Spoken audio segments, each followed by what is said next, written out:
Chapter 1. Something isn't right. You step outside expecting answers. Instead, you find confusion.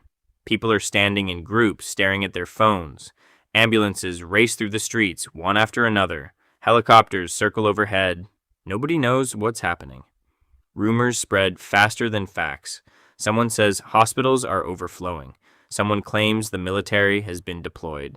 Another person laughs and says it's all fake. Who do you believe? Then, a crowd suddenly begins running toward you. Not away from danger, toward you. You turn around and finally see what they're running from. Chapter 2. The First Infected. At first, it looks like an ordinary fight. One person tackles another. People stop to watch. Some even start recording. Then, the attacker doesn't stop, even after the victim falls. Police arrive within minutes. They shout commands. The attacker ignores them completely.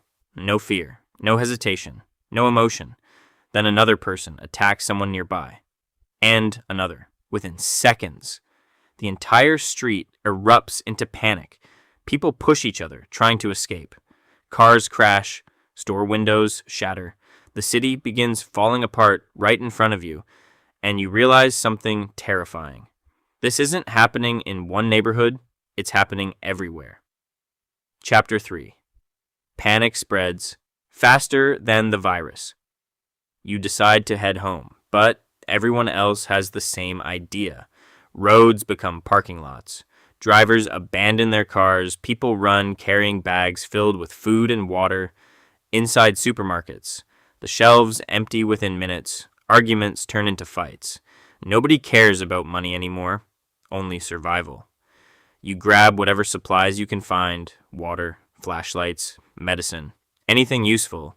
But one question keeps echoing inside your head. How long will these supplies last? A day? A week? Or not even until tomorrow? Chapter 4.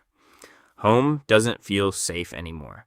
You finally lock your front door. For a brief moment, you feel safe. Then the electricity flickers. The lights go out, return, then disappear again. Your internet stops working. Your phone loses signal. Television channels become static. The outside world suddenly feels unreachable. Then, someone knocks on your door. 3 slow knocks. You quietly walk toward the window. Standing outside is your neighbor, except they don't look like themselves anymore. Their clothes are torn. Their face is covered in blood.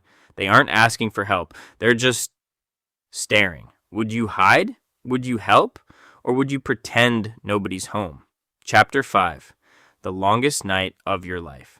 Darkness changes everything. Without streetlights, the city becomes unfamiliar. Every shadow looks dangerous.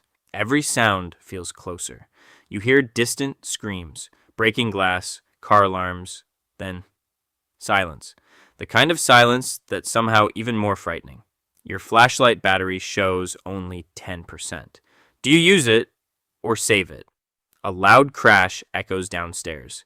Heavy footsteps begin climbing, slowly. One step, another, then another. They stop outside your door. The handle slowly turns. You don't breathe. You don't move. Several endless seconds pass. Then the footsteps walk away. For now. Chapter 6. A New World. Morning finally arrives. You survived your first night, but the city outside is almost unrecognizable. Smoke rises above buildings. Cars remain abandoned. Emergency broadcasts have stopped. No rescue teams arrive. No one announces that everything is under control. For the first time, you accept the truth. The world you knew yesterday no longer exists. Your job doesn't matter. School doesn't matter. Deadlines don't matter. Every decision now comes down to one thing: survival. Where will you go? Who can you trust? How long before your food runs out? And most importantly, can you survive another day?